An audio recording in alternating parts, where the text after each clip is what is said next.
Nakita ng bugtong at buhay na Diyos, ng mga Diyos, Panginoon Kristo na pinakamakapangyarihan sa lahat, na siyang lumikha ng langit at lupa at sa lahat ng mga bagay na nakikita at hindi nakikita, na sa pamamagitan ng kanyang pinakamakapangyarihang mga kamay, ay nilikha niya ang tao mula sa alikabok ng lupa ayon sa kanyang wangis, at siya din ang walang mancha, walang dungis at walang kapintasan, ang nag-iisang bugtong at buhay na Diyos, ng mga Diyos, na walang katulad at hindi matutularan, walang kapantay, walang mga kahigit at kamangha-mangha, dahil siya ang walang simula at walang katapusan, na ang langit ng mga langit ang kaniyang tahanan. Palakpakan po natin ang bugtong at buhay na Diyos, mga Diyos, Panginoon Kristo, pinakamakapangyarihan sa lahat.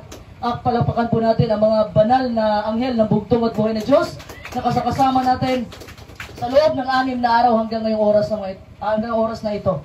Palakpakan din po natin ang mga sugo ng bugtong at buhay na Diyos.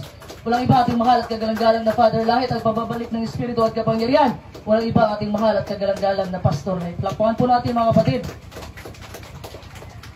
Alam niyo mga kapatid, experience ko lang din po sa ating mahal at kagalang-galang na Pastor Lahit. Same na same po kay Sister Dang. Experience ko po sa ating mahal at kagalang-galang na Pastor Lahit during the time na na-ICU siya. Wala akong malapitan that time, kundi ang bugtong at buhay na Diyos lang. In what way? Wala po yung pamilya ko doon. Wala, ako lang. Yung kasamahan sa simbahan, si Elder Bonnie, si Brother Gilbert, at saka si Brother Makmak. Kami lang po. Kung decision making po yung pag-uusapan, sobrang bigat. Wala po akong malapitan, yung pamilya ko nasa Mindanao. Kami lang po dalawa, during sa mission namin, after po ng akla namin na mission, bumunta po kami ng Maynila. Pauwi na sana kami ng Palawan that time. Dumating yung unexpected na nangyari sa buhay namin. Yung parang, hindi ko maintindihan at that time, hindi ko maintindihan. Pero lagi kong ini-inject sa isipan ko, sa puso ko. Sabi ko, bugtong at buhay na Diyos, mabubuhay si Pastor Lahit, mabubuhay si Pastor Lahit, mabubuhay. Puro positive dala yung sinasabi ko. Puro positive mga batid. Sabi ko, magmimilagro ang bugtong at buhay na Diyos sa hospital na ito. Bubuhayin niya si Pastor Lahit. Yung ba parang pinapangunahan ko yung bugtong at buhay na Diyos sa kanyang plano, sa buhay ko. Nung time na wala ang ating mahal at kagalang-galang na Pastor Lahit, sobrang sakit mga kapatid. Yung ba parang hindi mo maintindihan, sobrang bigat ang nararamdaman mo. Yung ba parang nasa decision making ka, na-operahan ba si Pastor o hindi? Hindi ko alam anong gagawin mga kapatid. Nakasalalay sa tulong ng bugtong at buhay na Diyos, yung mga relatives si Pastor Lahit, ako yung pinapadesisyon nila, yung mga tao, mga kapatid, mga kingdom citizens, sa akin nag-aantay sila ng desisyon ko mga kapatid. Ang bigat. Hindi mo alam kung anong gagawin mo pag nagkamali ka sa desisyon na yan. Habang buhay mo pagsisihan yan. So that's why mga kapatid, gusto ko man, tao lang po tayo. Sinabi ko sa doktor, gusto ko kahit anong gawin. Go for operation. Pero nandoon po yung prayer ko na hindi ang kalooban ko, Panginoon, kundi ang kalooban mo. Palakpakan natin ang bugtong at buhay ng Diyos. Kasi mga kapatid, kung plano at yung way natin ang susundin natin, palpak po lagi mga kapatid. Pero pag once ang bugtong at buhay na Diyos ang gumawa ng paraan, siguradong para sa ikabubuti natin yan. Palakpakan natin ang bugtong at buhay na Diyos. Purihin ang bugtong at buhay na Diyos na pinakamakapangyarihan sa lahat. Ang topic po natin ngayong umaga na to, paano po natin malalampasan ang bagyo na dumarating sa ating buhay? Ito po yung power verse natin, Santiago 1:2-12. May isang batang lalaki mga batid, nakikinig siya ng radyo. Nakikinig siya ng radyo, habang nakikinig siya from time to time, yung normal programming mga kapatid, na-interrupt siya ng announcement na nagtitest daw yung radyo sa emergency broadcasting system. Sobrang ingay, naingayan yung bata na yon, annoying. Alam mo, tumatagal siya ng 30 to 60 seconds. So ang gulo ng buhay mga kapatid ay ganyan. Madalas silang dumadating na walang babala. Ha? Kagaya nung nangyari sa bata. Today mga kapatid, gusto kong makita natin kung bakit ang bugtong at buhay na Diyos ng mga Diyos, naglalagay po siya ng mga pagsubok sa daanan ng kanyang mga bugtong na anak. Bakit po may pagsubok sa ating mga buhay ngayon? Makikita po natin throughout the scripture mga kapatid. Sabi po na Santiago 1:2, purihin ang bugtong at buhay na Diyos. Mga kapatid ko, ariin ninyong buong kagalakan. Kung gayoy mga hulog sa sari-saring tukso. Hindi po sinabi ni Apostol Santiago po mga kapatid na maging happy po kayo pag dumating yung pagsubok. Hindi po yan ang ibig sabihin ni Santiago mga kapatid. Ang ibig lang po sabihin ni Santiago na call it joyful. Tawagin po natin itong kagalakan and worth rejoicing over. Ha? Bakit po? Hindi man po natin makukontrola Yung nangyayari sa ating paligid, yung pangyayari sa buhay na kagaya nito mga kapatid, pero but we can apparently, sa anong bagay, makokontrol po natin kung paano tayo mag-isip sa kalagitnaan ng ating mga pagsubok at kalagayan ng ating buhay. Minsan kasi mga kapatid, pag mayroong hindi magandang nangyari sa ating buhay, agad-agad natin sinasabi sa ating sarili. Alam niyo yung sinasabi natin? Alam mo, normal lang talagang, sa atin ng mga tao mga kapatid, normal lang talaga na reaksyon na sabihin natin, grabe ito. Sobrang sama ng araw ko. Mali ang takbo ng buhay ko. Bakit nangyayari ang bagay na to? Bakit? And why would a good and a loving God allow pain? Bakit pinapahintulutan ang bugtong at buhay na Diyos na masaktan ako? Akala ko ba ang Diyos ay pag-ibig? Pero bakit pinapahintulutan niya? Ha? Sasagutin po yan ang mensahe sa tulong at gabay ng bugtong at buhay na Diyos. Pag may dumating po na pagsubok sa ating buhay, dapat maging positive po yung response natin. And we can say to ourselves, mga kapatid, na pangit ba itong nangyari sa buhay namin? Pangit ba itong nangyari sa buhay ko? Malalampasan ko to sa tulong ng bugtong at buhay na Diyos. Palakpakan natin ang bugtong at buhay na Diyos. And from this, mga kapatid, matututo po tayo at magiging matatag pa tayo. Tatawagin ko ang paglago at lakas na karapat-dapat sa pagsaya, kahit na masakit. Kasi, alam niyo mga kapatid, hindi mo ma-experience yung kagalakan kung hindi ka makakaranas ng sakit. Dito sa mundo, marami talagang suffering. Dito sa mundo, marami talagang sakit na hindi natin inaasahan na darating. Ito po yung realidad ng mga pagsubok, mga kapatid.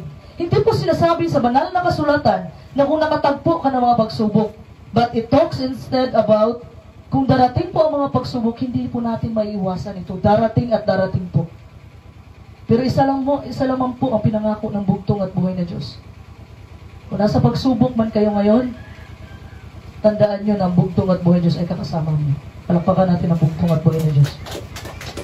Sabi nga ni Job, mga kapatid, Job 5:7, purihin ang bugtong at buhay na Diyos. Kundi ang tao ay pinanganak sa kabagabagan, gaya ng alipato na umiilang lang sa itaas. Ang bawat tao, mga kapatid, ay pinanganak sa mundo na may tiwaling kalikasan. Hindi po ito maiwasan, mga kapatid, dahil po sa kasalanan ng una nating mga magulang na si Adan at saka si Eva. The only way to exit trouble is to exit life. Ang tanging paraan lang po, mga kapatid, para makaalis tayo sa gulo ng buhay, ang umalis sa buhay.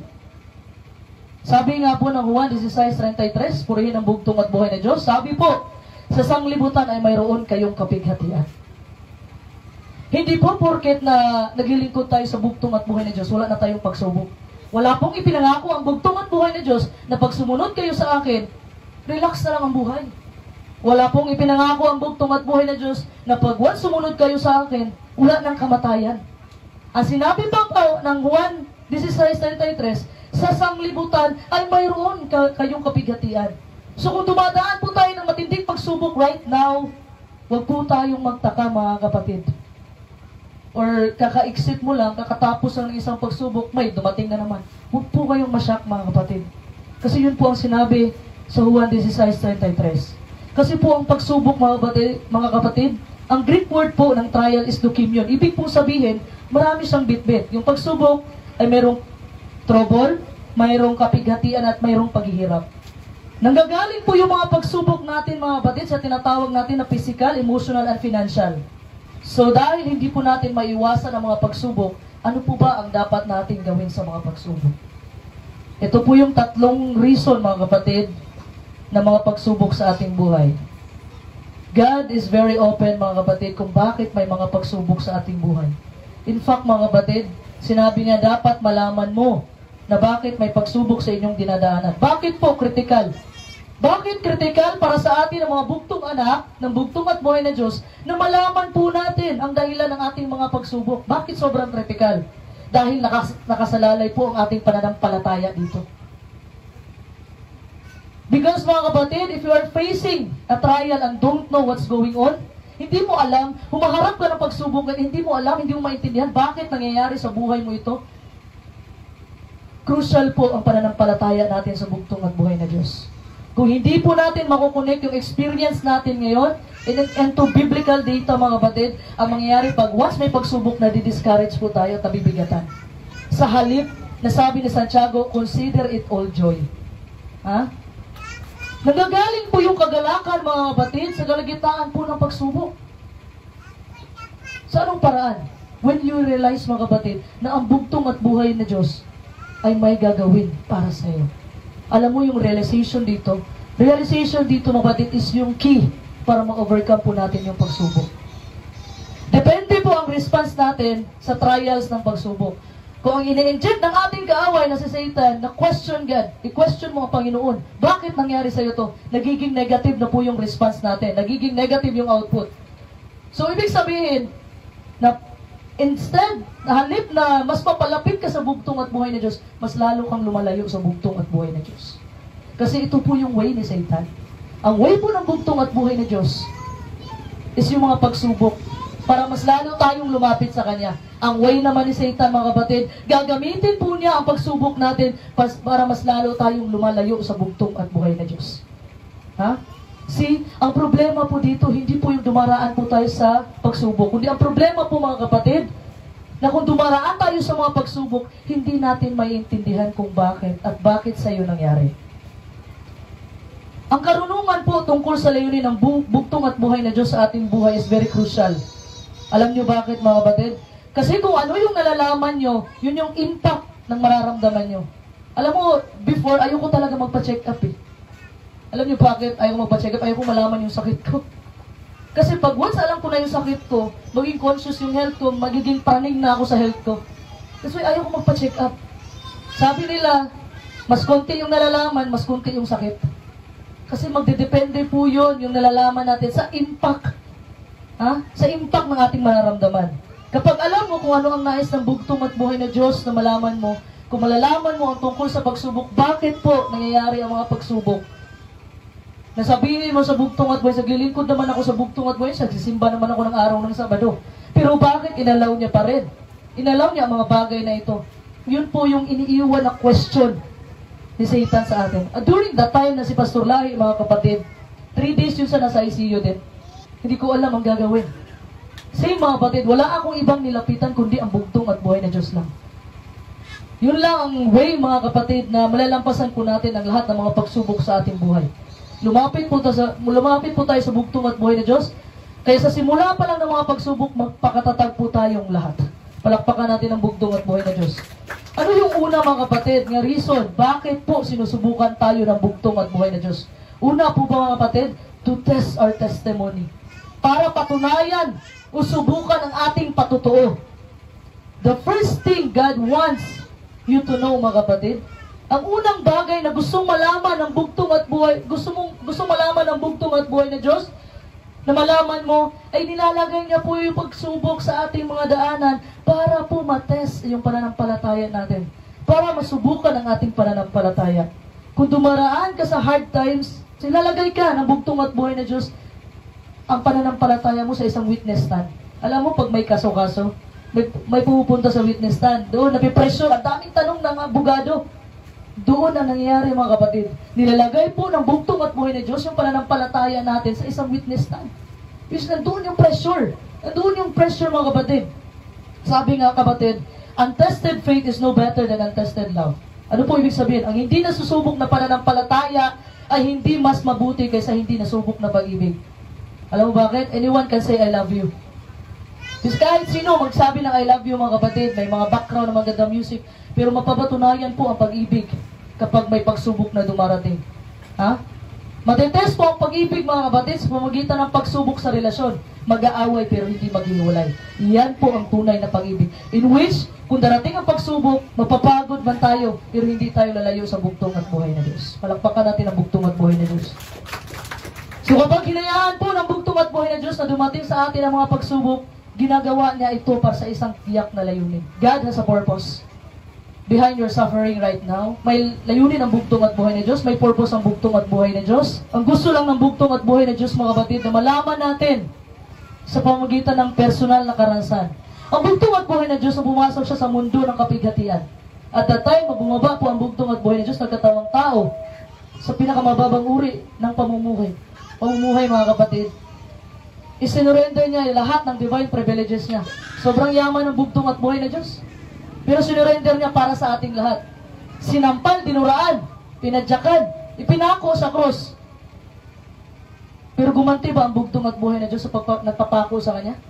Nagsabi ba ng masamang salita ang bugtong at buhay na Diyos sa mga nagpapako sa Kanya? Instead, ano sinabi ng bugtong at buhay na Diyos? Ama, patawarin mo sila sa kanilang mga ginagawa ay hindi nila alam. Palakpakan natin ang bugtong at buhay na Diyos. Ha? Sa pamamagitan po ng ating mga pagsubok, mga kapatid, dito po napapatibay ang ating pananampalataya sa bugtong at buhay na Diyos. Trials are designed to call your faith to the witness stand. Ha? Para po ma-validate ang experience natin kung ano ba talaga yung pinaniniwalaan natin. Kasi mga kapatid, hindi po mapapatunayan ang ating pananampalataya kung walang pagsubok. Yan ang katotohanan. Ang mga pagsubok po ay magdadala sa atin kung saan ang ating pananampalataya ay tatayo sa mga pagsubok no matter how hot the fire is. Kahit sobrang init. Nung time nga nawala si Pastor Lahi, mga kapatid, hindi lang ako ang umiyak, kundi buong kingdom citizens. Ganun kasakit. Ganun kasakit, mga kapatid. Yung nasanayan mo, na nandyan si Pastor Lahi. Pero, everything happens for a reason. Lahat po nangyayari sa mundong ito dahil may purpose ang bugtong at buhay na Diyos. So kung dumaraan ka man ngayon sa sakit, sa trahedya, sa kalungkutan, mga kapatid, sa disappointment, minsan nasisisi natin ang bugtong at buhay na Diyos. Madali lang talagang sisihin ang bugtong at buhay na Diyos. Parang yung asawa ni Job ba? Naalala niyo yung asawa ni Job? Sinabi niya kay Job, nung time, mga kapatid, na namatay yung lahat ng anak ni Job, na wala lahat ng mga ari-arian ni Job, mga kapatid, lahat, may sakit pang ilagay sa kanya na mga uod lumalabas sa kanyang katawan. Pero anong ginawa ni Job, mga kapatid? Yung uod na lumabas sa kanyang katawan, binalik pa niya. Anong sabi ng asawa ni Job, mga kapatid? Bakit hindi mo na lang isumpa ang Diyos at mamatay? Yung mga pagsubok natin sa mundo, mga kapatid, hindi tayo nakakalahati kay Job. Si Job, mga kapatid, may 10 anak. May 7 anak na lalaki at 3 anak na babae. Sobrang dami niya ng may 7,000 na mga hayop, kasi klase, mga kapatid. Sobrang yaman ni Job. Pero sinisi ba niya ang bugtong at buhay na Diyos? Instead, mga kapatid, magpasalamat tayo sa bugtong at buhay na Diyos. Na sa kalagitnaan ng ating mga pagsubok, alam natin na kalong-kalong tayo ng bugtong at buhay na Diyos. Yun nga yung kanta ni Father Lahi, bakas na mga paa sa buhangin. Nang tayo naglalakad silang dalawang paa yung nakita mo sa bakas ng buhangin. At that time na dumating yung mga pagsubok sa kanyang buhay, yung kwento ng bakas ng mga paa sa buhangin na yan. At that time na dumating yung pagsubok sa kanyang buhay, pagtingin niya, isang paa na lang nakita niya, mga kapatid. Sinisi niya ang bugtong at buhay na Diyos. Ang sabi niya, iniwanan mo ako sa panahon na kailangan kita. Pero ang sabi ng bugtong at buhay na Diyos, mahal kong anak, sa panahon na isang bakas na lang ng paa ang nakita mo sa buhangin, yun na time, kalong-kalong na kita. Palakpakan natin ang bugtong at buhay na Diyos. Sometimes, mga kapatid, hindi natin maintindihan ang galaw ng bugtong at buhay na Diyos sa mga direksyong nakakasakit sa mga sandaling ito. Everywhere in the Bible, mga kapatid, ang paglalarawan po sa bugtong at buhay ni Diyos ay bilang good, loving, righteous, merciful, powerful, omnipresent, omnipotent, omniscient, compassionate, and holy. Yun po yung paglalarawan ng banal na kasulatan sa bugtong at buhay na Diyos. Pero pag once pumasok po yung negative thoughts sa isipan natin, that's why, sabi po ni Apostol Pablo, renew your mind. Kailangan linisan mo yung isipan mo, mga batid. Kasi that time na pumasok yung mga negative, ito yung sasabihin ni Satan sa'yo. O yeah, totoo ba talaga na loving God siya? Then saan yung bugtong at buhay ni Diyos sa panahon na nawalan ka ng mahal sa buhay? Nasaan yung bugtong at buhay ni Diyos sa panahon na bankrupt yung tindahan mo? Nasaan yung bugtong at buhay ni Diyos sa panahon na nag-aaway kayo ng pamilya mo? Ito yung mga kinds of question na iniwan po ni Satan sa atin, sa isipan natin, mga kapatid. Pero sabihin niya, sige, kung may Diyos, sigurado ako ang Diyos walang pakialam sa'yo. Yun ang mga iniwan ni Satan sa atin, mga kapatid. Na-remind po kay Job, yung sinabi ko kanina, namatay man lahat ng mga anak niya, mga kapatid, pero anong sinabi ni Job? Sinisi ba niya ang bugtong at buhay ni Diyos? Sinumpa ba niya ang bugtong at buhay ni Diyos? Hindi. Anong sabi ng Job? Job 1:20-22, purihin ang bugtong at buhay ni Diyos. Nang magkagayoy, bumangon si Job at hinapak ang kanyang balabal at inahitan ang kanyang ulo at nagpatira pa sa lupa at sumamba. At sinabi niya, hubad akong lumabas sa bahay bata ng aking ina at hubad na babalik ako roon. Ang Panginoon ang nagbigay at ang Panginoon ang nag-alis. Purihin ang pangalan ng Panginoon. Sa lahat ng ito ay hindi nagkasala si Job, ni inari ng mangmang ang Diyos. Palakpakan natin ang bugtong at buhay na Diyos. Sa lahat ng pinagdaanan ni Job, mga kapatid, Hindi niya sinisi ang bugtong at buhay na Diyos. Sabi niya, ang bugtong at buhay na Diyos ang nagbigay, siya lang din ang may karapatan na magkuha sa akin. Ha? Hindi niya sinisi ang bugtong at buhay na Diyos. Despite sa mga naranasan ni Job, mga kapatid, hindi siya nagkasala. Ha? Pero pag ito nangyari sa atin, mga kapatid, na wala lahat, kung same yung nangyari kay Job, na wala sa atin lahat, sinisisi natin, mga kapatid, totoo ba? Totoo bang mapagmahal ang Diyos? Totoo ba? Sagot ko yan, mga kapatid, yes, and again, yes. The reason, mga kapatid, na nag-question yung karakter ng bugtong at buhay na Diyos ay dahil sa mga circumstances natin. Yung mga pangyayari o kalagayan natin sa ating buhay, na napapalitan po yung pananampalataya natin ng doubt, pag-question. Napapalitan po ng pag-question natin sa bugtong at buhay na Diyos. Tandaan po natin, mga kapatid, na ang circumstances are not in control in our lives. Hindi po yung mga pangyayari ang nagkukontrol sa ating buhay. But rather, ang bugtong at buhay na Diyos ang nagkokontrol sa lahat ng mga nangyayari sa ating buhay. Palakpakan natin ang bugtong at buhay ng Diyos. Na minsan, mga kapatid, kanyang pinapahintulutan, mga kapatid, sa ating buhay. Alam mo bakit? Sabi nga ng ating mahal at kagalang-galang na Pastor Lahid, the more trials, mga kapatid, ibig sabihin na gusto ng bugtong at buhay na Diyos na matest yung pananampalataya mo. Ibig sabihin po, mga kapatid, sinusubukan ka ng bugtong at buhay na Diyos ngayon dahil alam ng bugtong at buhay na Diyos na kaya mo. Sinusubukan ka ng bugtong at buhay na Diyos dahil sobrang mahal ka lang po ng bugtong at buhay na Diyos. Palakpakan natin ang bugtong at buhay na Diyos. Bakit po ba? Dapat na po kayong mabigla kung wala nang pagsubok sa inyong buhay. Ha? At that time po, mga kapatid, na wala na kayong pagsubok, mabigla na po kayo. Ibig sabihin, hindi nyo nakasama ang bugtong at buhay na Diyos. Iniwanan na po kayo ng bugtong at buhay na Diyos. Pero pag once may pagsubok, ibig sabihin lang, nakasakasama mo ang bugtong at buhay na Diyos. Palakpakan natin ang bugtong at buhay na Diyos.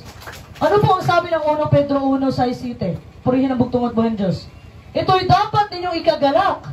Kahit na maaring magdanas muna kayo ng iba't ibang pagsubok sa loob ng maikling panahon. Ang gintong nasisira ay pinaparaan sa apoy upang malaman kung talagang dalisay. Gayon din naman ang inyong pananampalataya na higit na mahalaga kaysa ginto ay pinaparaan sa pagsubok upang malaman kung ito'y talagang tapat. Sa gayon, kayo'y papurihan, dadakilain at pararangalan sa araw na mahayag ni Jesucristo. Palakpakan natin ang bugtong at buhay na Diyos. Klaro po, mga kapatid, na ito pong pagsubok sa ating buhay. Ito po yung magpuprove ng pananampalataya natin sa bugtong at buhay na Diyos. Ang isang mahusay daw po na guro ay sumusubok lamang sa mag-aaral sa mga impormasyong na ituro na. Ibig sabihin po, mga kapatid, nagbigay po ng pagsubok ang bugtong at buhay na Diyos, ibig sabihin kaya mo. Ang mahusay po na guro ay ang gusto din niya na pumasa po yung mga estudyante niya sa pagsubok. Gusto niyo ng example, mga kapatid? Sa isang estudyante na pumasa, walang iba kundi si Job. Alam niyo, mga kapatid, may mga Bible character, mga kapatid, na sinusulat ng bugtong at buhay bilang maging inspirasyon po natin, maging ilustrasyon sa atin. Kung tayo ay dumaranas sa pagsubok, basahin mo si Job. Doon po niyo makikita si Job. Sobrang pinagdaanan ni Job, matinding pagsubok lahat-lahat. Sa gitna ng painful mess ni Job, mga kapatid, pero diniklara niya pa rin ang bugtong at buhay niya. Ano sabi niya sa Job 3:15? Purihin ang bugtong at buhay ni Diyos. Kahit napatayin niya ako, aasa ako sa Kanya. Palakpakan natin ang bugtong at buhay ni Diyos. So yung panampalataya ni Job, mga kapatid, was tested by severe fire. Nasubukan po siya ng matinding apoy or matinding pagsubok. Pero nakapasa po si Job sa pagsubok. Dahil po nakapasa si Job sa mga pagsubok, ano pong ginawa ng bugtong at buhay ni Diyos sa Kanya? Yung lahat ng nawala sa Kanya, yung mga anak niya, yung mga ari-arian niya, lahat po nang nawala kay Job, ibinalik po ng bugtong at buhay na Diyos sa kanya dahil sa kanyang pananampalataya. Palakpakan natin ang bugtong at buhay na Diyos. Ang pangalawa po, mga kapatid, pangalawang rason ng yung mga pagsubok, to increase your endurance. Ang endurance, mga kapatid, ang sinabi dito, na dapat pong magstay put. Huwag tayong umalis sa pagsubok, mga kapatid, hanggat hindi pa napumulfill yung layunin ng bugtong at buhay ni Diyos sa ating buhay. Ang ibig lang pong sabihin, dapat lang po tayong magpasakop sa mga landas ng bugtong at buhay ni Diyos. In the same way po, yung pasyente magpapa-opera. Alam mo, nakakatakot magpapa-opera, mga kapatid. Alam mo, pupunta yung nurse sa room mo, mag-check ng vital sign mo, tapos ilipat ka sa ibang higaan naman kasi papunta ka ng operating room. Tapos pagtingin mo sa itaas, nandun na yung ilaw, mga kapatid. Tapos, alam mo, nalalaman mo na makakatulog ka dahil sa anesthesia. Tapos yung nakapaligid sa'yo, yung mga instrumento na gagamitin sa'yo pang opera. Tapos yung mga tao nag-whisper around you. Pero despite of all of this, mga kapatid, hindi ka tumalon mula sa mesa. Mula sa operating room. Why? Dahil alam mong dapat kang manatili sa pagsubok kung nais mo na magandang resulta yung kalusugan mo na ma-accomplish. So sabi po ng banal na kasulatan, mga kapatid, that we should not run from trials. Hindi tayo dapat tumakas sa mga pagsubok. Instead, we are to run in them to develop our endurance. Palakpakan po natin ang bugtong at buhay ng Diyos. Ang pangatlong reason po, mga kapatid, sa ating pagsubok ay para po ma-achieve yung spiritual maturity natin. Ang sabi po ng Santiago 1:4, purihin ang bugtong at buhay ng Diyos, at inyong pabayaan na ang pagtitiis ay magkaroon ng sakdal na gawa, upang kayo maging sakdal at ganap na walang anumang kakulangan. Ang layunin po ng bugtong at buhay ng Diyos sa iyong mga pagsubok o sa ating mga pagsubok ay ating spiritual growth. Yung spiritual growth po natin, mga batid, alam mo bakit? Hindi po mangyayari kung wala pong pawis, walang sakit at walang effort. Imagine, mga batid, a young person announcing, gusto kong maging sundalo pero ayaw ko pumasok, ayaw ko mag-training. Parang ganun, mga kapatid, gusto kong magsundalo pero ayaw ko mag-training. So paano mo magiging? Paano ma-accomplish, mga kapatid, kung hindi ka dadaan sa training? Minsan nangyayari, ganun din tayo sa ating spiritual, mga kapatid. Na gusto natin, na pag nasa pagsubok tayo, gusto natin makalapas na agad. Ang gusto natin ma-avoid, gusto natin iwasan ang mga future pa ng mga trials na darating. Pero ang gusto ng bugtong at buhay ng Diyos, mag-mature po tayo. Not just make us comfortable. Ang gusto ng bugtong at buhay ng Diyos, mag-mature tayo, hindi lang magiging komportable tayo. Kasi dahil kung yan ang plano ng bugtong at buhay, hindi sana hindi na niya inalis si Abraham doon sa place ng Ur. E di sana si Moses, mga kapatid, hinayaan na lang niya doon sa palasyo ng Egyptian hari. Di ba? E sana si David, hindi na lang niya pinaglaban doon kay Goliath. Kung gusto mo lang pala ng comfort, kung gusto lang pala ng bugtong at buhay sa comfort mo. E di sana si Shadrach, Meshach, Abednego, mga kapatid, hindi niya pinayagan na mapasok doon sa horno ng apoy. E di sana, mga kapatid, si Daniel, hindi niya hinayaan na pumasok sa yungib ng mga leon. Kung gusto mo lang ng comfort, kung gusto ng bugtong at buhay ng Diyos, maging komportable lang. Hindi sana si Jonas, mga kapatid, hindi na niya pinasok doon sa malaking balyena. At si Juan Bautista, inilayo niya kay Herodes at pumugol sa ulo ni Juan Bautista. Pero ang gusto ng bugtong at buhay ng Diyos, mag-mature po tayo. In fact, mga kapatid, ginagamit po ng bugtong at buhay ng Diyos ang mga trials para po mapalapit tayo sa Kanya. Palakpakan natin ang bugtong at buhay ng Diyos. Dahil ito po ay nagpuproduce ng tiyaga, katangian at pag-asa. Alam mo yung butterfly? When a butterfly is ready to leave the cocoon, mga kapatid, alam mo yung butterfly? Yung butterfly, bago siya naging butterfly, uod mo na yan, mga kapatid. So, ibig sabihin, alam mo yung nakabalot siya sa transparent, bago siya naging pinaka-last stage ng kanyang process para magiging butterfly na siya. Alam mo yung butterfly, pag tinulungan mo siya na makalabas sa kanyang cocoon, mga kapatid, pinahamak mo lang yung butterfly. Alam niyo bakit? Kasi po, mga kapatid, kailangan ng struggle para yung wings niya, yung pakpak niya, ay matibay.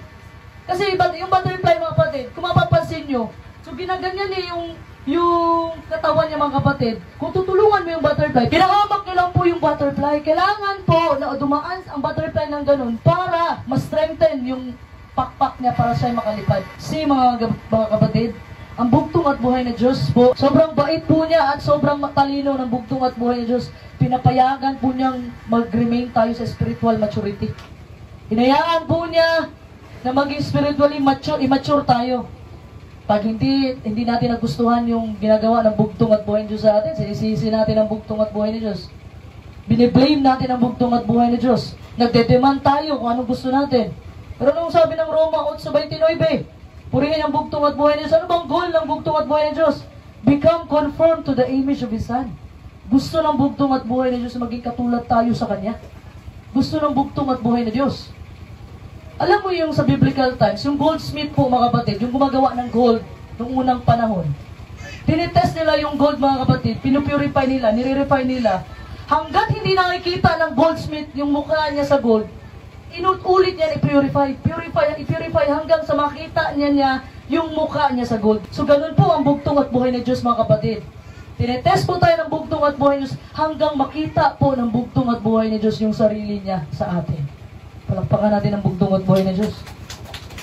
Pag nakita na ng bugtong at buhay ni Diyos ang sarili niya sa atin, alam po ng bugtong at buhay ni Diyos, dumaan na po tayo sa apoy.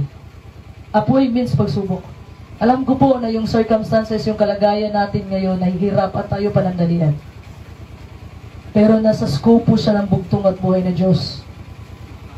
Ibig po sabihin, way po ng bugtong at buhay ni Diyos na ito po yung mag-lead sa atin para mas lalo tayong lumapit sa Kanya. Dahil nasa huling kapanahunan na po tayo at ayaw ng bugtong at buhay ni Diyos na malaglag po tayo sa impyerno. Ayaw po ng bugtong at buhay ni Diyos na malaglag po tayo sa walang hanggang kamatayan. May isang barko mga kapatid, nabangga siya sa isang island. Nawasak yung barko. May isang survivor mga kapatid, walang ibang nakatira sa island na yun. Nabangga yung barko sa island na yun, nawasak ang barko, walang survivor, kundi siya lang. Sumiyak siya sa bugtong at buhay na Diyos. Sabi niya, save me God. Tulungan mo ako bugtong at buhay. Every day mga kapatid, tumitingin siya sa langit kung may mga helicopter ba, mga eroplano ba para humingi siya ng tulong. Nawalan siya ng pag-asa mga kapatid. Pagod na pagod siya. Ang ginawa na lang niya, nag-create na lang siya ng maliit na bahay-bahay. Naghanap siya ng mga kahoy-kahoy para mag-create na lang siya ng bahay. So the time na nang-hunting siya, iniwanan niya yung bahay niya. At dahil nang hunting siya mga kapatid, pagbalik niya, alam niyo nangyari? Nasunog yung bahay niya. Nasunog yung bahay niya mga kapatid, yung usok, umabot hanggang langit. So, na-depress na siya lalo mga kapatid, hindi niya alam, wala siyang pag-asa. Paano na lang pag umulan? Wala siyang masisilungan. So, early in the next day mga kapatid, may barkong lumapit sa isla, na kung saan nandoon siya. May barkong lumapit sa isla mga kapatid. Tapos tinanong niya, paano niyo nalaman na nandito ako? Tinanong yung barko, ang sabi ng barko, nakita namin yung usok. Yes, sinisignal mo. Alam niyo po ibig sabihin niya? Sa ating paraan mga kapatid, hindi natin magugustuhan. Madidepress tayo, madidisappoint tayo. Wala na pag-asa, hopeless na. Pero ang bugtong at buhay ng Diyos mga kapatid, kung ang problema mo ngayon, sinasabi ko nga lagi mga kapatid, kung ang problema mo ngayon, kasing laki ng barko, ang pag-ibig ng bugtong at buhay ng Diyos, kasing lawak po ng dagat. Palakpakan natin ang bugtong at buhay ng Diyos. Yung pagsubok po natin ngayon, instrumental po ito ng bugtong at buhay ng Diyos para sa ating future happiness. A heart full of hope, mga kapatid. Ang puso daw na puno ng pag-asa ay marirealize po yung kabutihan ng bugtong at buhay ni Diyos behind the circumstances of life. Pero yung puso daw na puno ng puot at galit ay hindi po ma-appreciate ang malaking plano ng bugtong at buhay na Diyos sa kanyang buhay. Ganun daw po yan eh. Pero nang sabi ng banal na kasulatan, kailangan lang po natin kumapit sa bugtong at buhay na Diyos. Kailangan lang po natin kumapit. Yun po ang sabi ng Efeso 4:13. Purihin ang bugtong at buhay ng Diyos. Hanggang sa abutin nating lahat ang pagkakaisa ng pananampalataya at ang pagkakilala sa anak ng Diyos. Hanggang sa lubos na paglaki ng tao, hanggang sa sukat ng pangatawan ng kapuspusan ni Kristo. Ibig pong sabihin, ang punto lang po ng bugtong at buhay ni Diyos. Gusto ng bugtong at buhay na Diyos na maging katulad tayo sa Kanya. Ha? Hindi ibang tao ang sukatan mga kapatid. Sabihin mo, bakit kami ang sinusubukan? Naglilingkod kami sa bugtong at buhay. Bakit yung iba dyan? Hindi naman naglilingkod. Bakit walang pagsubok sa kanila? Yun po usually yung question natin eh. Bakit kami lang? Bakit hindi sila? Kasi po, iniingatan ka po ng bugtong at buhay ng Diyos. That's why ngayon pa lang, sabi ng Matthew 24, may paparating na malaking kapighatian. Ngayon pa lang mga kapatid, yung mga pagsubok na pagdaanan natin, dapat nating makayanan sa tulong ng bugtong at buhay ng Diyos para malampasan po natin ang malaking kapighatian na sinasabi sa Matthew 24. Kasi ngayon pa lang mga kapatid, hindi na natin makayanan, hindi tayo makakatayo pagdating ng malaking kapighatian na sinasabi na hindi pa nangyari simula ng nilikha ng bugtong at buhay ng Diyos ang buong sanlibutan. So ano ba yung magiging response natin mga kapatid sa mga pagsubok? Ano yun? God is testing our faith to build up our spiritual endurance. Ha? Ano ba yung mga response natin? Una mga kapatid, display some joy. Hindi po ibig sabihin na kailangan mo na lang mag-pretend o mag-hide nga. Uy, nakakatuwa ang pain. Hindi po ganun. Hindi po ibig sabihin ng display some joy. Hindi po ibig sabihin na kailangan mo na lang mag-pretend. Pero ang sabi po ng banal na kasulatan, mga kapatid, na kailangan natin i-consider po na kagalakan ang nangyayari sa ating buhay. Hindi po sinasabi na maggalak lang tayo kapag walang pagsubok sa buhay natin. Hindi rin po dapat tayo maging selective sa mga pagsubok sa pagkakaroon ng kagalakan sa ating buhay. Na kapag may pagsubok sa buhay natin, pwede tayo makaramdam ng lungkot or sakit. But it should not stop us from rejoicing. We can rejoice in the midst of trial. Kasi po, we are always looking forward. Na alam po natin may magagandang idulot nito sa ating buhay. We are rejoicing, mga kapatid, because by faith, we believe na pagkatapos po malampasan natin ang lahat ng mga pagsubok sa ating buhay, God has something great in store for us. May inihanda po ang bugtong at buhay na Diyos na mas malaking bagay para sa atin. Palakpakan natin ang bugtong at buhay na Diyos.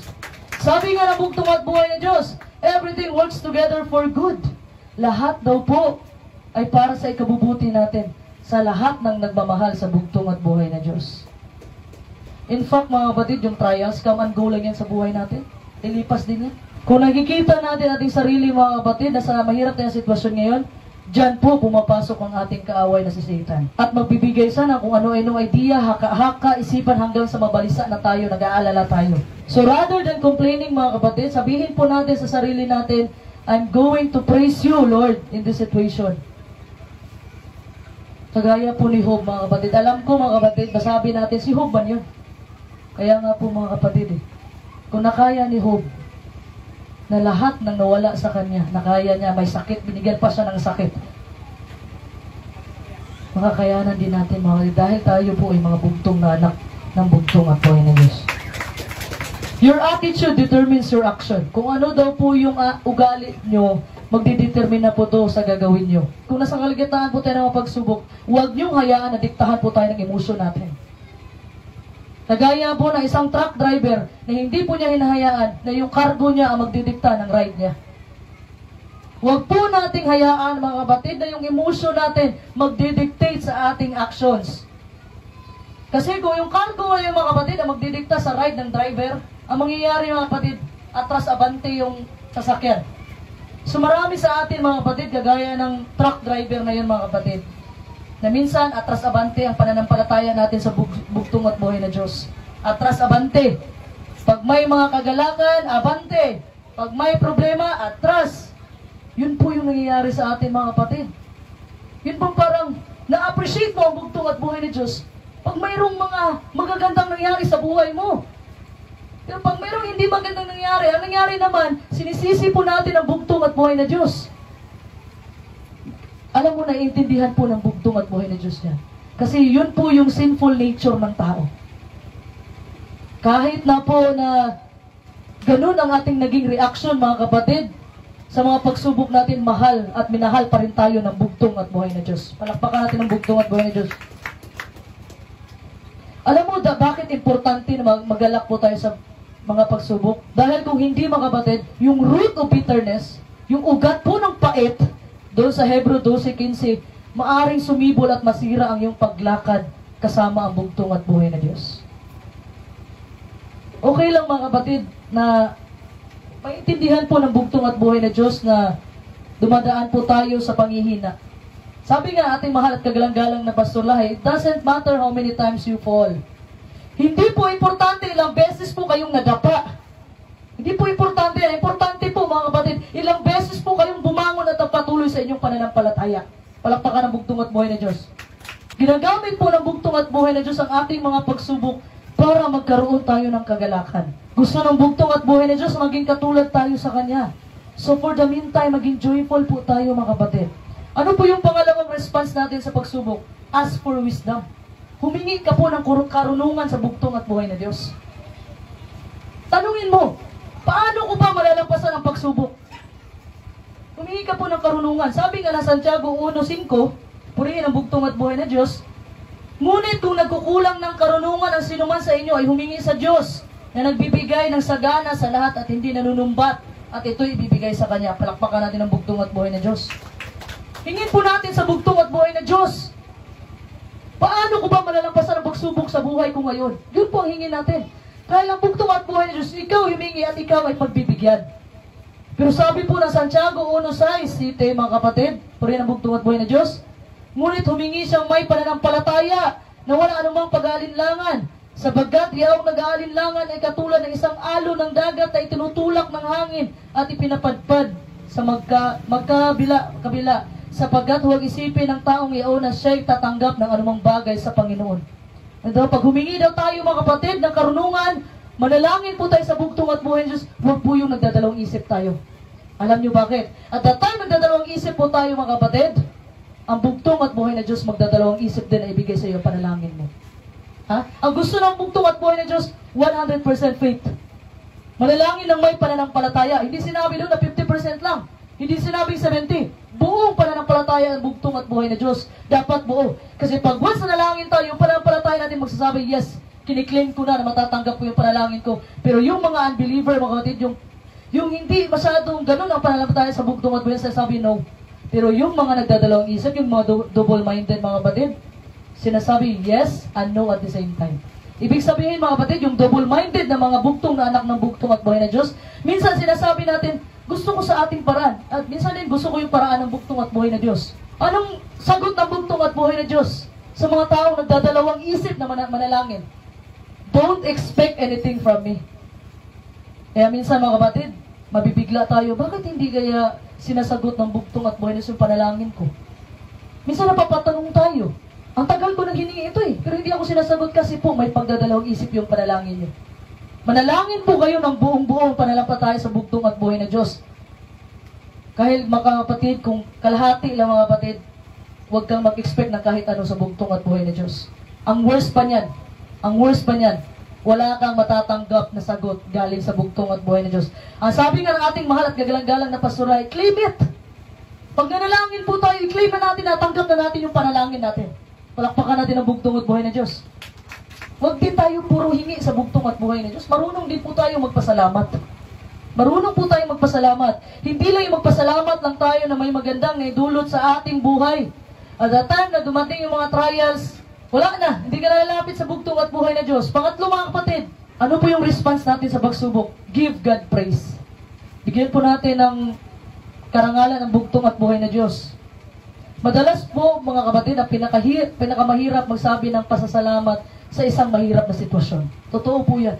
Marami po sa atin ang unang reaksyon kapag may pagsubok na naranasan, emotional, spiritual, mental, and physical, mga kapatid, gawain po natin ang magreklamo o magmurmur. Sabihin natin, wala na bang katapusan ang pagsubok na to? Pagkatapos ang isang pagsubok, may paparating naman. Best friend ko na yata yung mga pagsubok, ayaw na ako tantanan. Pero malinaw po, mga kapatid, kung ano ang nais ng bugtong at buhay na Diyos na gawin natin. Ayon po sa 1 Thessalonians 5:18, purihin ang bugtong at buhay na Diyos, give thanks in all circumstances, for this is God's will for you in Christ Jesus. Take note mga kapatid, ang sinasabi sa praise, all circumstances. Hindi po pinili, hindi lang pili na dapat magpasalamat ka pag may magandang mangyari lang sa buhay mo All circumstances po, Hindi po dapat tayo naging selective mga kapatid na gagawin lang natin magpasalamat kapag maayos ang lahat at reklamo naman ang ibabato natin sa bugtong at buhay na Diyos kapag may pagsubok. Kasi po ang pagsubok mga kapatid, nangyayari po sa ating buhay kasi may purpose ang bugtong at buhay na Diyos. Maaring may pagsubok sa buhay mo ngayon at sabi mo, sobrang laki ng problema ko at pagsubok na kinakaharap ko ngayon. Pero gusto lang po ipaalam ng bugtong at buhay na Diyos na maaring malaki ang problema mo pero mas malaki po ang purpose nito sa buhay mo. Palakpakan natin ang bugtong at buhay ng Diyos. Tandaan po natin mga kapatid na ang pagsubok ay temporary lang po yan dito sa mundo. All our pain, suffering, lahat po mga kapatid, temporary lang po yan dito. Yung pain mo na nararamdaman mo ngayon, temporary lang po yan dito sa mundo mga kapatid. Dahil may pangako po ang bugtong at buhay ng Diyos sa isang araw, tayo ay titira sa kanyang kaharian na wala ng sakit at kamatayan at tayo ay magkakaroon ng buhay na walang hangganan. So instead of focusing more on the trials mga kapatid, instead na mag-focus po tayo sa mga pagsubok sa buhay, try your best in advance. Hanapin niyo po muna ninyo ang purpose ng bugtong at buhay niyo sa buhay mo. We should realize mga kapatid na itong mga pagsubok ay para lang po sa ikabubuti natin at para po patibayin ang ating pananampalataya, mag-increase yung endurance natin at mag-grow po yung spiritual natin. Most of the time mga kapatid, we are blinded by the enemy, fail to see in our lives. Sa panahon na harap tayo ng pagsubok, nagwo-worry tayo. Biglang naliliglig yung pananampalataya natin sa bugtong at buhay na Diyos. Na naka-question natin ang bugtong at buhay na Diyos. Kaya ba talaga tayo tulungan ng bugtong at buhay na Diyos? Dito na po tayo binubulungan ng ating kaaway, mga kapatid, to question God. Hanggang sa lumabo po ang ating pananampalataya sa bugtong at buhay na Diyos. Ang mga trials po, mga kapatid, are good things disguised as bad things. Yung mga pagsubok po ay mabubuting bagay na ikukubli bilang masamang bagay. That's why sinasabi nga naman, blessing in disguise. Blessing in disguise. Nagtatago yung pagpapala. Stop the blame game. Huwag po natin sisihin ang bugtong at buhay na Diyos. Naalala ko tuloy yung pamangkin ko, nung nawala, anak ng kapatid ko, yung kuya ko sa Maynila. Nung nawala si Pastor Lahi, sinisi niya ang bugtong at buhay. Sabi niya, bakit ang tito pastor ko pa sa lahat ng mga masasamang tao sa mundo? Bakit yung tito pastor ko pa sobrang bait? Unfair ka naman talaga. Sabi, unfair ka talaga, bugtong at buhay na Diyos. Bakit sa lahat ng mga masasama dito sa mundo, bakit yung tito pastor ko ba na sobrang bait? Totoo naman, sobrang bait ni pastor. Wala ka talagang masabi. Pero dapat, mga batid, doon ko pala nakapagtanto na masama pala na questionin po natin ang bugtong at buhay na Diyos. Hindi po yan ikabubuti natin, mga kapatid. Masama po at hindi po maganda na sinisisi natin ang bugtong at buhay na Diyos. Minsan kasi, mga kapatid, sinisisi natin ang bugtong at buhay na Diyos. Sa akin, bakit nangyayari ito? Tinanong mo na rin ba yung sarili mo, anong pagkukulang ko sa bugtong at buhay na Diyos? Natanong mo na ba yung sarili mo na may pagkukulang ba ako sa iyo, bugtong at buhay na Diyos? Wala eh. Kasi nakikita natin yung side lang lagi ng bugtong at buhay na Diyos. Minsan ganun ako eh. Nung time na maraming problemang dumarating sa buhay ko, umiiyak na lang ako, mga kapatid, hindi ko makayanan. Sabi ko sa bugtong at Diyos, bakit mo ako nilagay sa ganitong sitwasyon? Pero ganun talaga daw, mga kapatid. Pag once bugtong na anak ka ng bugtong at buhay na Diyos, kailangan mo talagang dumaan sa matinding pagsubok. Palakpakan natin ang bugtong at buhay na Diyos. Minsan kasi, mga kapatid, pag humaharap tayo ng pagsubok, naghahanap po tayo ng masisisi. Nangyari ito kasi ganito, ganyan, puro ganito ang una natin ginagawa. Pero dito po sa ating mensahe, mga kapatid, naging malinaw po sa atin na through our trials, sa pamamagitan po ng ating mga pagsubok, God will be glorified. God will be praised. He will be thanked and He will be lifted up high. Palakpakan po natin ang bugtong at buhay ng Diyos. Huwag po tayong magtanong, huwag po tayong magduda sa bugtong at buhay ng Diyos. Masyado nang malaki ang problema ko at tsak wala na itong lunas. Yun po ang sinasabi natin. Well, mga kapatid, ito po yung good news for all of us. God specializes in fixing big problems and trials. Doon po magaling ang bugtong at buhay ng Diyos. Alam mo, mga kapatid, pag nag-aral ka, may specific ka talaga na course na papasugin mo. Kasi yun yung expertise mo eh. Ha? Kagaya ni Elder Bong, mekaniko siya, yun ang expertise niya eh. Pero kaya niya gawin yung ibang bagay. Kung saan ka magaling, mga kapatid, yun ang papasukan mo. Ang bugtong at buhay, dito magaling ang bugtong at buhay ng Diyos. Dito magaling po ang bugtong at buhay ng Diyos sa pag-ayos po ng mga problema natin at sa mga pagsubok sa ating buhay. Palakpakan po natin ang bugtong at buhay ng Diyos. So with this, mga kapatid, I pray that whenever we face trials in our lives, mga kapatid, which is nakasigurado akong mangyayari talaga, let us not worry and let us not question God's love for us. Huwag po nating tanungin o questionin ang pagmamahal ng bugtong at buhay ng Diyos para sa atin. And lastly, mga kapatid, let us not blame God for putting us in a difficult situation. Huwag po natin sisihin ang bugtong at buhay ng Diyos na nilagay po tayo sa isang mahirap na sitwasyon. But instead, mga kapatid, let us continue praising Him. Sambahin po natin ang bugtong at buhay ng Diyos. Dahil sa pamamagitan ng mga pagsubok natin, magdadala po tayo sa pamamagitan ng Kanyang kapangyarihan, magdadala po tayo ng kaluwalhatian sa Kanyang pangalan. Pakpakan po natin ang bugtong at buhay ng Diyos. We know, mga kapatid, that His glory will be displayed. Pag natapos po lahat ng mga pagsubok natin, mga kapatid, tayo po ang magiging panalo ng bugtong at buhay ng Diyos at hindi ang magiging biktima. Palakpakan po natin ang bugtong at buhay ng Diyos. Ano po yung reward of trials? Ito na. May reward pala, naibilya.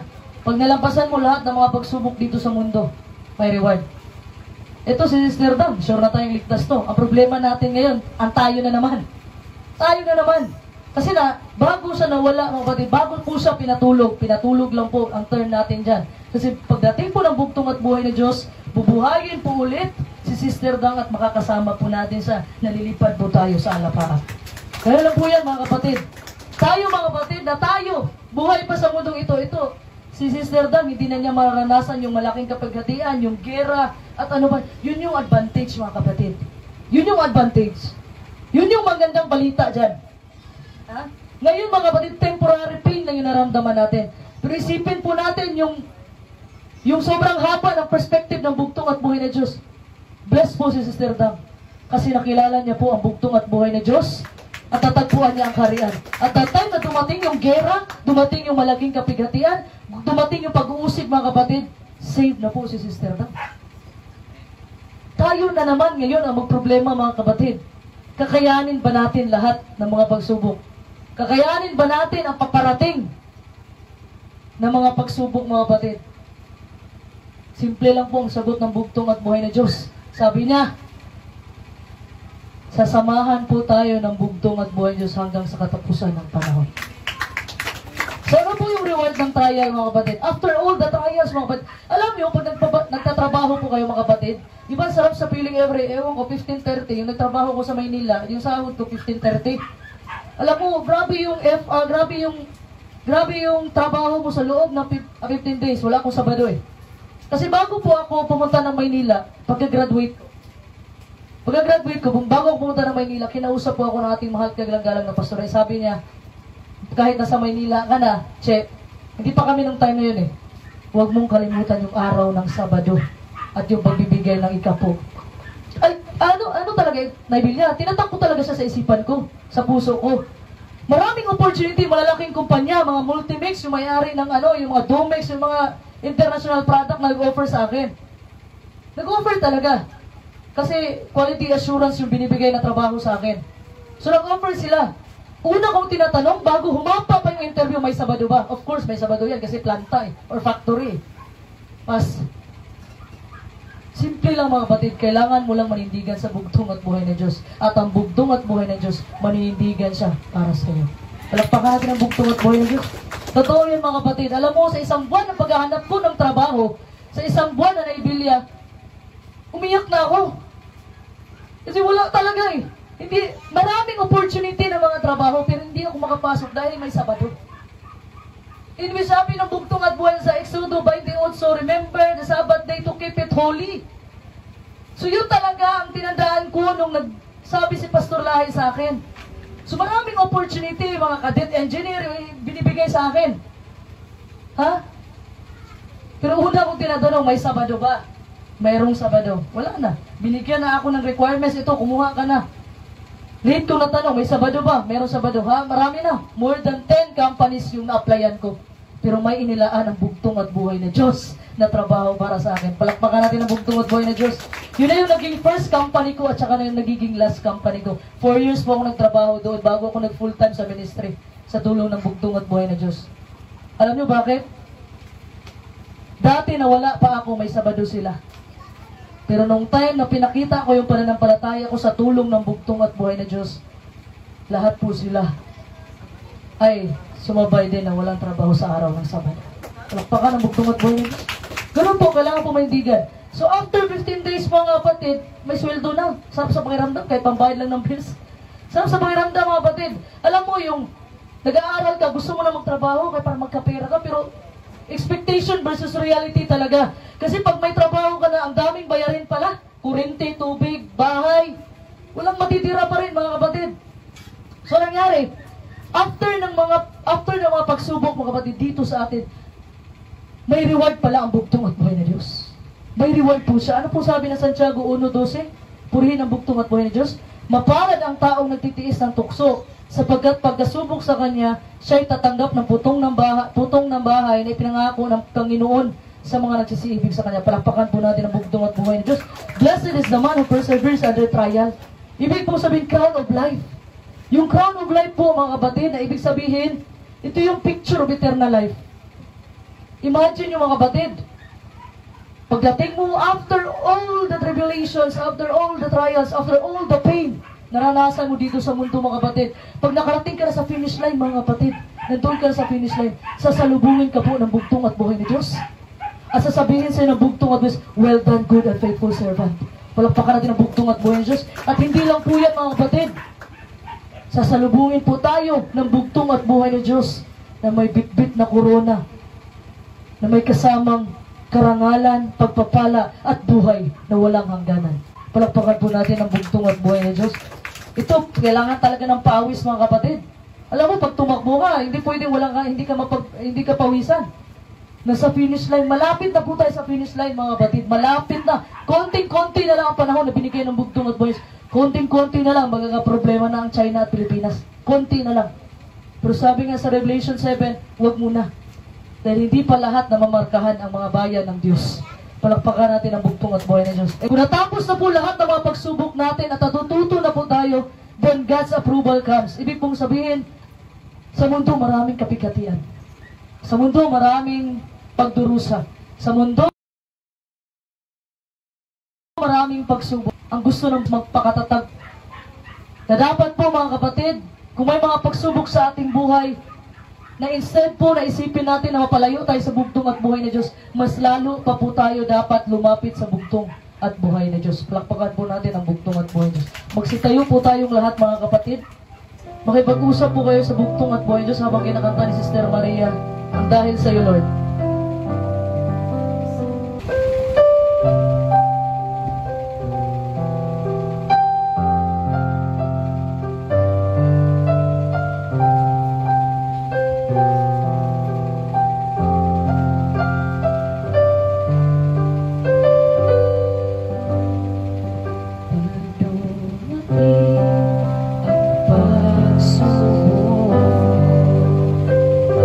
Presensya mo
at karangalan ay para lang sa ating bugtong at buhay ng Diyos. Palakpakan po natin ang bugtong at buhay ng Diyos.